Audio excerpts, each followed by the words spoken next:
messieurs, mesdames les DRH, merci à vous, merci à tout le monde.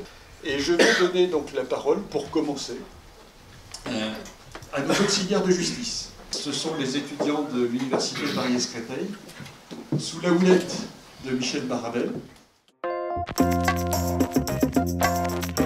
Jurez-vous de dire toute la vérité, rien que la vérité, toute la vérité. Levez la main droite et dites « Je le jure ». Je le jure. Parfait, à vous.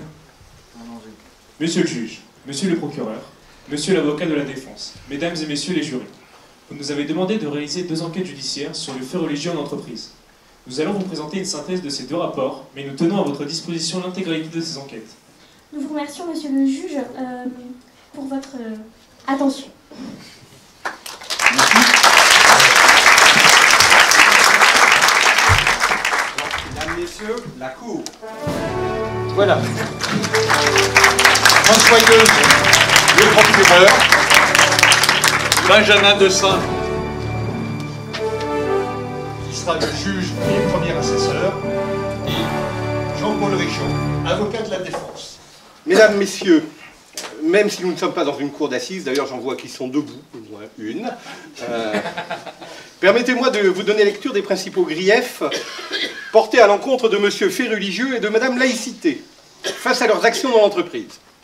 Notre propos n'est pas de juger, si vous me le permettez, de ce qui se passe dans la sphère privée ou dans les alcôves, mais bien de constater au quotidien au sein des entreprises et des organisations du fait religieux. Je ne retiendrai donc pas les qualificatifs de détournement de mineurs à l'encontre des accusés. Je vous ferai remarquer que la Société des Charbonnages de France ayant été dissoute depuis longtemps, en 2007.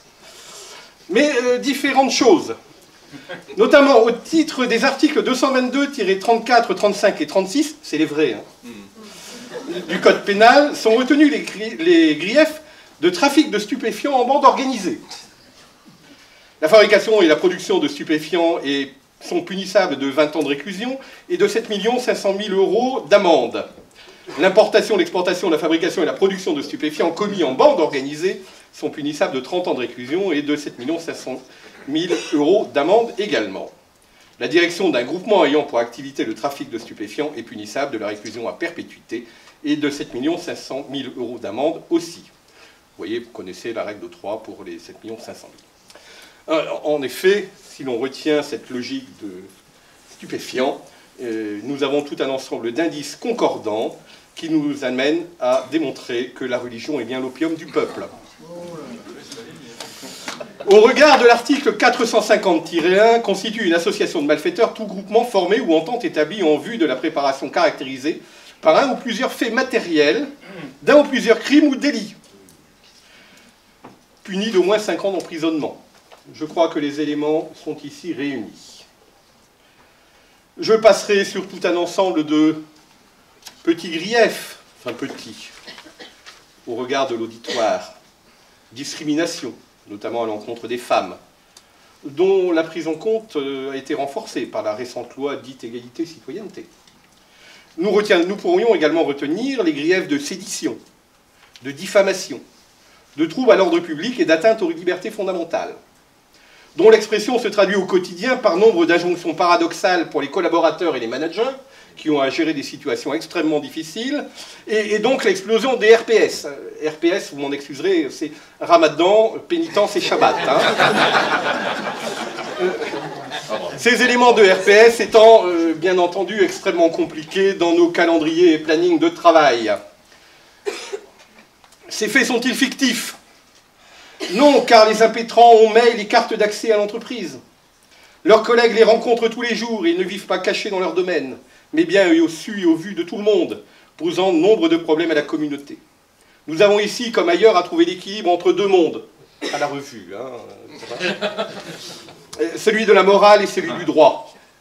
Trouvons ensemble le juste équilibre sous le regard de la justice. C'est là l'un des éléments que nous aurons à trancher ce soir. Petitantia gaieté. Monsieur le procureur, merci. Je demande au commissaire Berthelot de venir à la barre.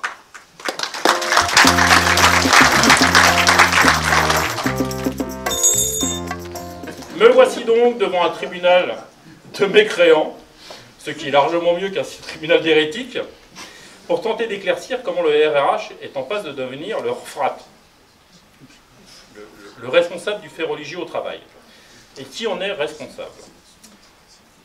En fait, selon nos politiques et législateurs, il faut être laïque, mais pas trop. Un laïcisme tolérant qui s'accommode des différentes religions sous peine d'être catalogué comme laïcisme radical et ferment de l'islamisme, souvent visé sans jamais le dire. Mes indicateurs influenceurs m'ont parlé de la montée en puissance du CRO. Vous connaissez, non? Le Chief Religion Officer. Ou du GOCRE, le gentil organisateur du culte religieux, comme la nouvelle tendance de la marque employeur. Alors, nous, au RG, on préfère le CRO, car la CRO, pour nous, c'est sacré, mais bien fraîche. C'est souvent le manager de proximité qui doit se débrouiller. On l'a vu d'ailleurs dans ce que vous nous avez présenté. Alors, le manager, on a pensé à lui, on lui a préparé des guides, des serious games, et même des nervous breakdowns. Mais à propos des indices, j'ai l'indice de rêve, un manager qui doit se débrouiller avec un super guide. J'invite donc mon indice à sortir de l'ombre et à se dévoiler. Valérie, s'il te plaît.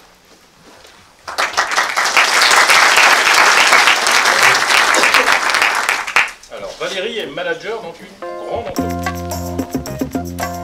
Voilà, donc moi je vais vous parler d'une situation à laquelle j'ai été confrontée.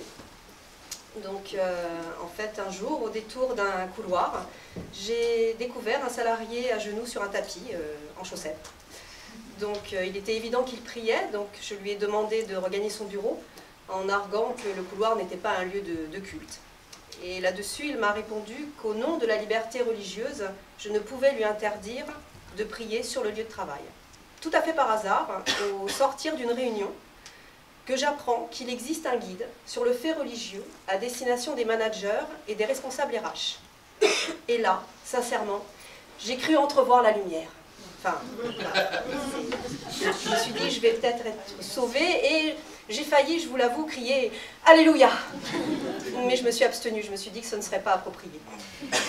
Et là, ma foi... Enfin, excusez-moi, non. Et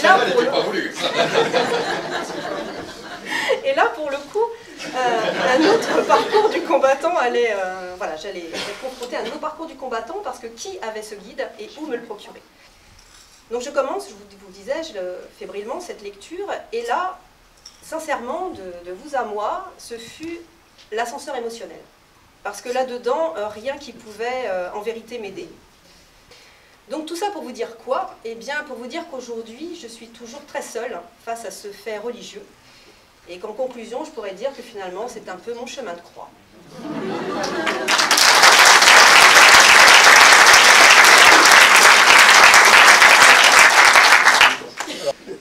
En conclusion, le coupable est, bien sûr, le responsable RH, puisqu'on va profiter du RH bashing, pourquoi se gêner, qui aurait dû prévoir de passer en masse au télétravail tous ces gens qui s'habillent comme ils le veulent et font des pauses vers le Tout-Puissant quand ils le veulent.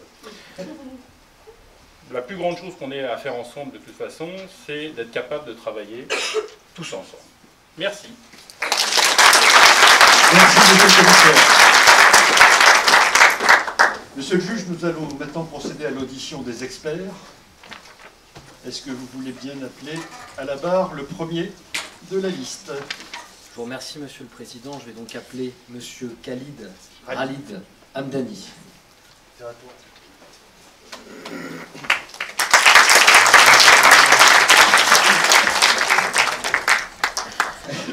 Donc, jurez-vous de dire la vérité, rien que la vérité, toute la vérité. Levez la main droite. Droite. Voilà, pardon. Je le suis. Monsieur Hamdani, soyons sérieux quelques instants. Votre explication sur cette montée en puissance, dont on n'a peut-être que l'impression, mais cette montée en puissance du fait religieux en entreprise, puisque tel est bien là notre sujet ce soir, quel est votre sentiment? Enfin, ça fait pas si longtemps que ça que c'est évident que ça prend le devant de la scène. Vous l'expliquez comment? Alors, là par contre, évidemment, on change hélas de braquet, pardonnez-moi. Je vais de manière très courte. Hier, je dînais avec des amis. qui venait de l'Ontario, une dame assez importante et son mari, et ils nous ont montré le nouveau ministre de la Défense canadien pour l'État fédéral. C'est un monsieur qui a sur la tête un turban sikh. Ça ne pose strictement aucun problème. Donc ce qui est familier passe comme une lettre à la poste. Et la France n'est pas familiarisée avec sa diversité dans l'Hexagone. Ce qui est nouveau, c'est trois choses. D'abord, le fait qu'arrive le dernier arrivé dans l'Hexagone, j'insiste. Parce que la France a une vieille tradition avec l'islam, elle s'est faite par la première croisade Saint-Louis. Donc dans l'histoire de France, leur relation à l'islam est historique. Et elle a parfaitement géré ça dans les colonies. À l'époque, Flins, Renaud, etc., Montbéliard, on gérait tout. Le ramadan, tout était géré, mais par des officiers des affaires indigènes, qui parlaient les langues, le berbère, l'arabe, le swahili, qui étaient érudits, bien entendu, et qui étaient des DRH avant l'heure qui faisaient de la diversité. Famous. Donc, le deuxième élément, c'est que vous avez affaire à des gens qui revendiquent, mais qui revendiquent au nom de l'égalité républicaine qui leur a été transmise dans le biberon des maternelles. Et la troisième, c'est l'air du temps. Qui, vraiment, ne veut pas un privilège pour lui tout seul? Trouvez-moi quelqu'un qui dit, vous lui donnez un petit privilège, quelque chose, une distinction, il mourrait pour l'avoir. Un honneur, un petit privilège. C'est très républicain, ça, c'est très français. Je veux pour moi mon petit privilège. Quand vous combinez les trois, et que vous avez une géopolitique qui est celle du terrorisme, ça vous donne des incompréhensions. Merci.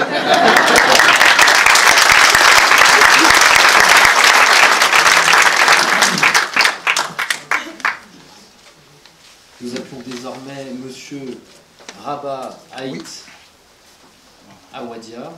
Je vais vérifier cette fois-ci. Monsieur Aoudia. Il faut me laisser diriger. Alors, je me suis fait avoir une fois, ça n'ira pas devant.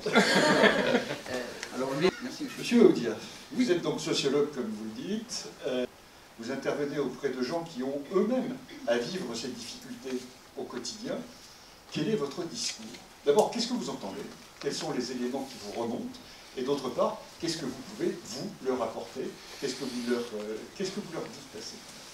Alors, disons que c'est un sujet éminemment complexe. Parce que là, on rentre dans ce qu'on appelle malheureusement en grec, enfin, malheureusement, l'épistémologie, c'est-à-dire que beaucoup de gens ignorent de A à Z le sens même de laikos. Ça, ils ne savent pas. Et donc, derrière la loi, il faut refaire le chemin de croix. Compliqué. À vous écouter, j'ai l'impression que les difficultés que vous soulevez sont essentiellement dues à une faillite de la culture, à une faillite des humanités, dirions-nous. Oui ou non? Simplement en un terme. Absolument. Merci, monsieur. Monsieur l'avocat. Oui, non, je note faut être en chair.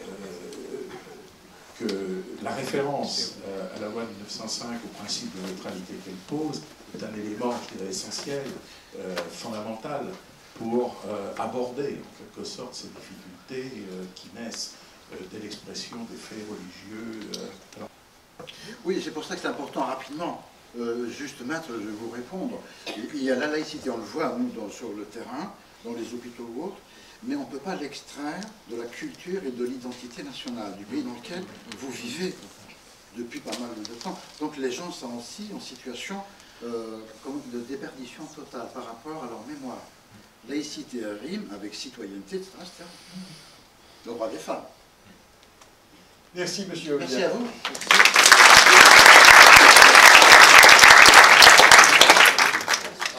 J'appelle monsieur Victor Vaknin. Le fond du problème, c'est l'identité. Tout le reste, c'est du décor. Est-ce qu'on peut séparer les hommes et les femmes? S'il vous plaît. Ne bougez pas, on va appeler. C'est vraiment important. Vous êtes d'accord, mes amis? Vous êtes d'accord? Mes frères oui, musulmans, mes frères. Ah, il y a Marine Le Pen. Sort de ce tribunal, Marine, elle a entendu le mot frère musulman. Vous savez, nous sommes frères. Nous sommes frères. En fait, nous sommes demi-frères. Puisque nous avons le même père. Il y a un peu moins de 4000 ans, je parle avec mes amis musulmans experts, nous avons eu le même père qui a fondé une famille qui s'appelle Abraham, qui a eu 2 fils, Isaac et Ismaël. Isaac a donné la lignée de la religion juive, et Ismaël qui a donné naissance à cette belle civilisation et religion musulmane. Donc d'abord, je dois jurer sur la Torah. Donc vous voyez, j'ai un petit livre ici. C'est le livre comme le Coran. On va confisquer cette... Ah non, non, vous ne pouvez pas le confisquer. C'est un outil religieux important. Et puis je ne peux pas jurer sur un livre saint si je ne mets pas ma kippa. Monsieur Donc là maintenant, je le jure. Est-ce qu'elle est réellement réglementaire, votre kippa? Ah, très bonne question. Pour appartenir à une entreprise, à une communauté de l'entreprise, de façon complète et globale, on ne veut pas aller revendiquer une appartenance différente. Et donc, c'est complètement incompatible. Et d'ailleurs, je vous préviens, pour tous ceux qui veulent faire un parcours vers l'entreprise libérée, que l'entreprise libérée, la libération de l'entreprise, c'est un fait accélérateur et très dangereux qui va faire jaillir des expressions et des revendications du fait religieux. Voilà. Et en fait, avec ce qui se passe avec le fait religieux, on va encore reculer d'une lettre. On va passer au R, la responsabilité religieuse de l'entreprise. Mais si on continue à reculer comme ça, on va tomber sur le cul. Merci, monsieur Wacky. Merci à vous.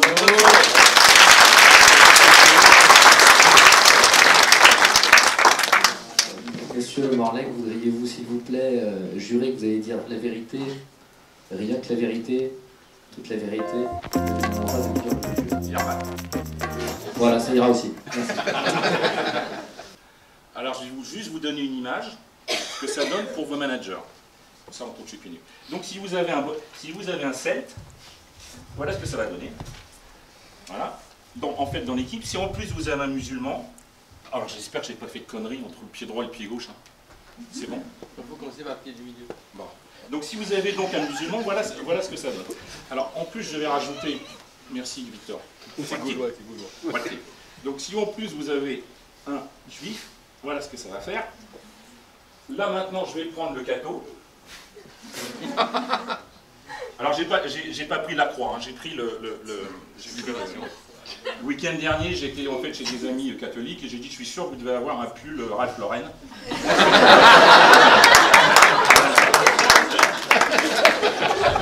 En plus,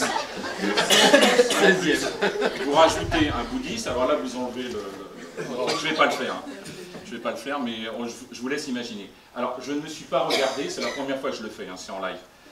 À mon avis, c'est un peu du grand n'importe quoi. Voilà. Donc, ce qui se passe là, et je crois qu'on en a parlé, les gens qui sont sur le terrain et vos managers, voilà ce qu'ils arrivent à gérer, ce qu'ils doivent gérer, s'ils sont obligés de tenir compte de l'ensemble des faits religieux. Alors, je voudrais juste vous rappeler une chose, votre entreprise, elle est quand même là pour faire un peu de performance. Je ne vois pas très bien comment... non, je ne vois pas très bien comment, comme ça, on pourrait être performant. Avant, on ne se serait jamais posé la question. On ne se serait jamais posé la question du fait religieux. Et à votre avis, pourquoi?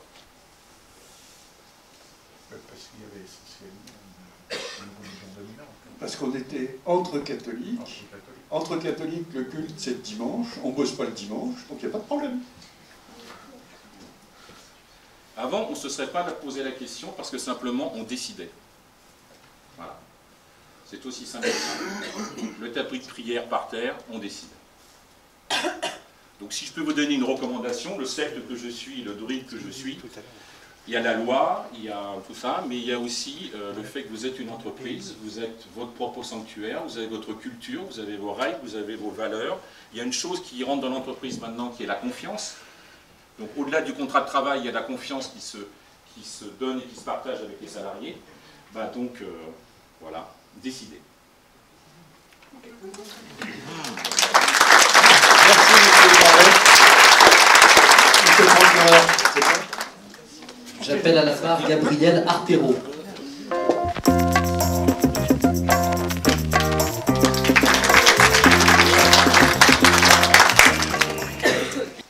Alors, pardon, Gabriel Artero, président de la Fédération de la métallurgie CFE-CGC pour les qualités.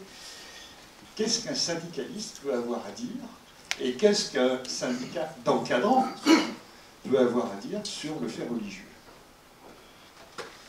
Alors, tout à fait, et donc quand vous m'avez appelé ainsi à la barre, je me suis inquiété de la matière en me disant, au fond, est-ce que j'ai vraiment matière là? Et puis, étrangement, je me suis rendu compte que finalement, peu de choses nous remontaient.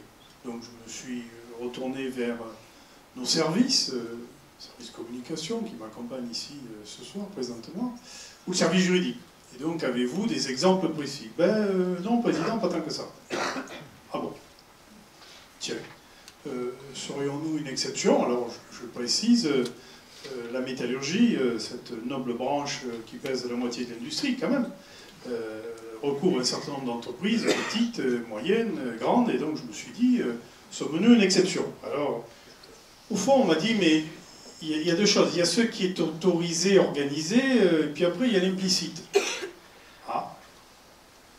Alors, ce qui est organisé, c'est par exemple des lieux de culte.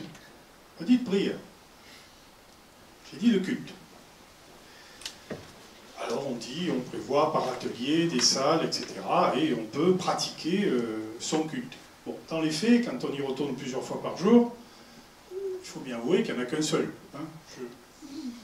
C'est à peu près évident, mais je ne citerai pas, je stigmatise pas.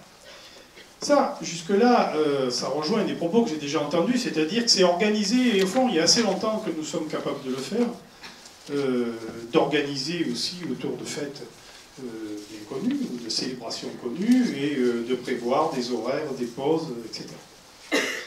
Puis, il y a l'implicite, il y a ce qui ne se dit pas et qui est plus ou moins autorisé.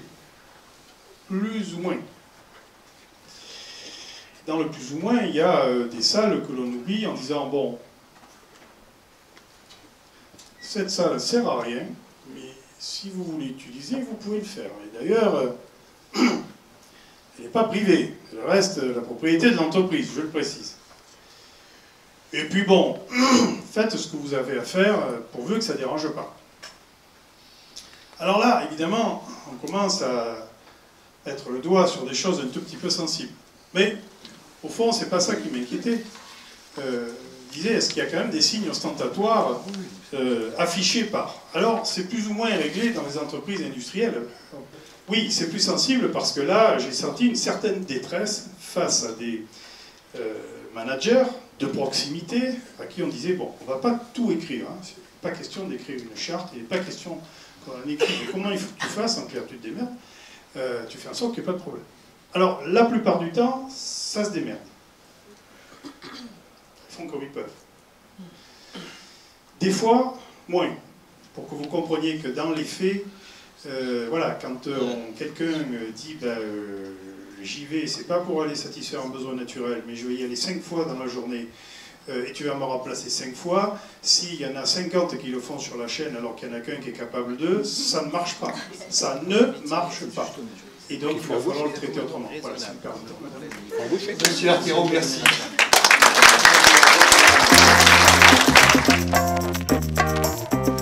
Oui, 61 ans. Qualité, beaucoup.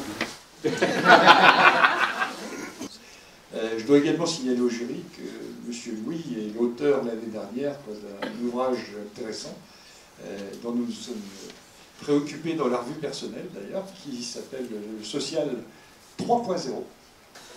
Donc CFTC, oui, tout à fait. Il y a le mot chrétien et on se réfère à la morale sociale chrétienne. Et vous voyez, on n'est pas une entreprise, mais chez nous, la CFTC, on est effectivement multiconfessionnel, voire complètement à côté du fait religieux. En entreprise, ça peut être un petit peu plus compliqué.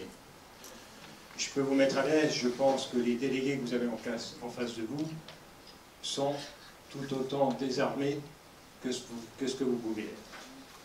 Tout simplement parce qu'on n'a pas envie de traiter de ces sujets-là. Et pour la plupart de nos délégués, ça ne doit pas faire problème. Alors peut-être c'est peut-être un peu plus facile à la CFTC, parce que dans les équipes, vous allez avoir un chrétien, un musulman, un juif et un agnostique. Donc ça ne posera pas de problème, dans l'équipe ils sauront se parler, et peut-être que parce qu'ils sont ensemble, ils arriveront aussi à discuter et à acquérir la culture des uns et des autres.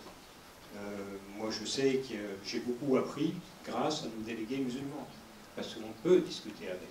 Et donc le fait d'être ensemble permet effectivement de s'éclairer les uns les autres Et en fait, on devient certainement beaucoup plus tolérant et on comprend mieux pourquoi il peut y avoir ces demandes. Parce que le fait religieux dans l'entreprise, c'est quelque chose qui peut se régler par la tolérance, par la discussion, par partir du moment où les représentants du personnel et la direction et les intéressés commencent à discuter ensemble. Généralement, on arrive à régler le problème et ce n'est plus un problème. C'est un problème effectivement de culture, mais ça ne pose pas de problème de relations sociales dans l'entreprise. Monsieur Louis, merci. Monsieur le procureur, avez-vous une question ?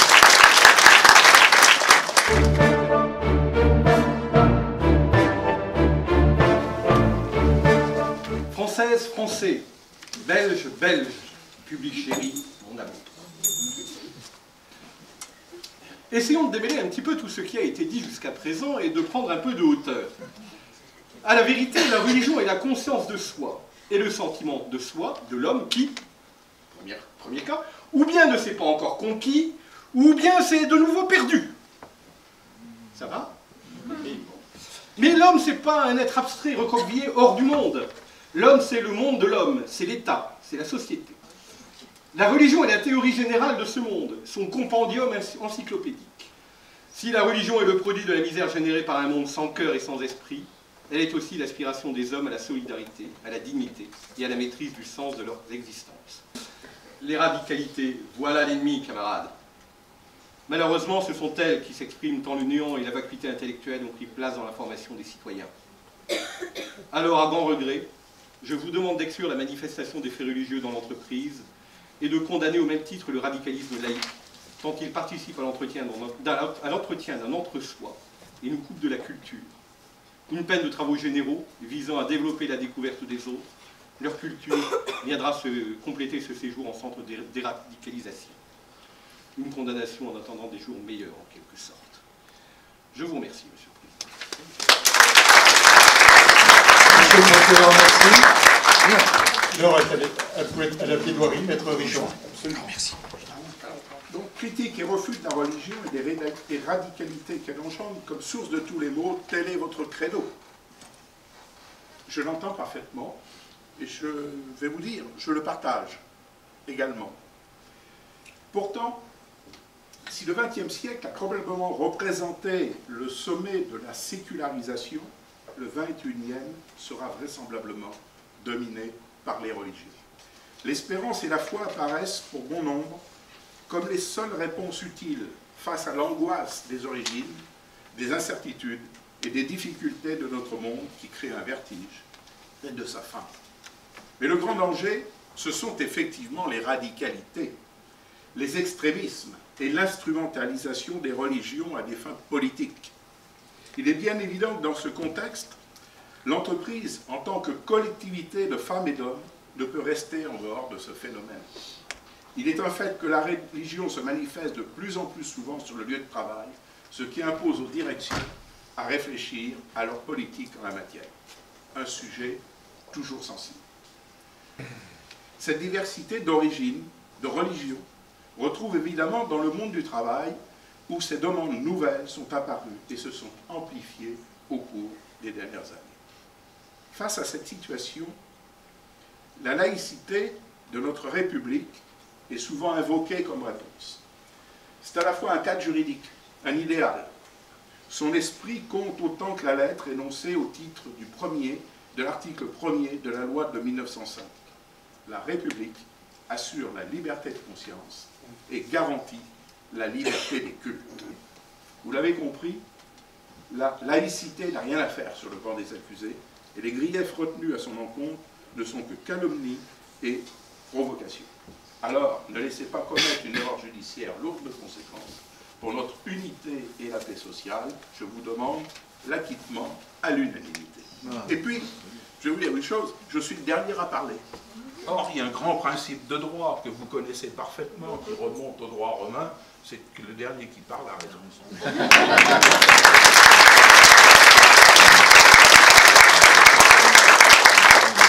Merci, Maître Richon. Maintenant, la parole est au jury.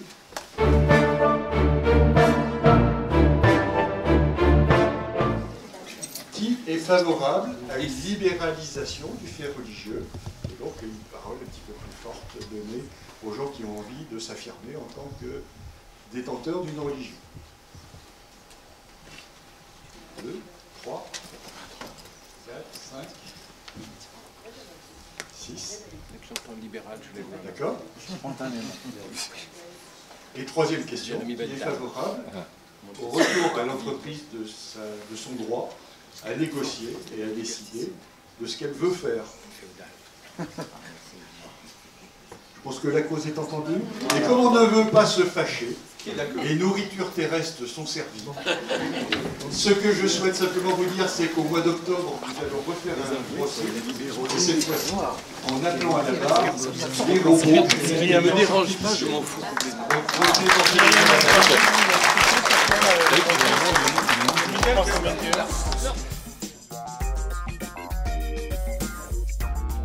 J'ai trouvé qu'ils y ont mis un enthousiasme, une bonne humeur, un humour et beaucoup d'intelligence et de finesse. Super moment, ça a démocratisé un peu le fait religieux, on a essayé de tourner ça autour de l'humour.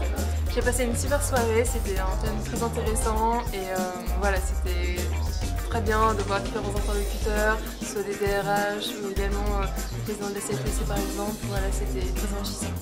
Oui, j'ai passé un excellent moment. Et je trouve assez formidable de pouvoir traiter des sujets sérieux. C'est hyper sérieux comme sujet. Enfin. Et tous les DRH qui étaient là peuvent en témoigner. Et puis ils mettent un peu d'humour. Il faut arrêter de se prendre trop au sérieux.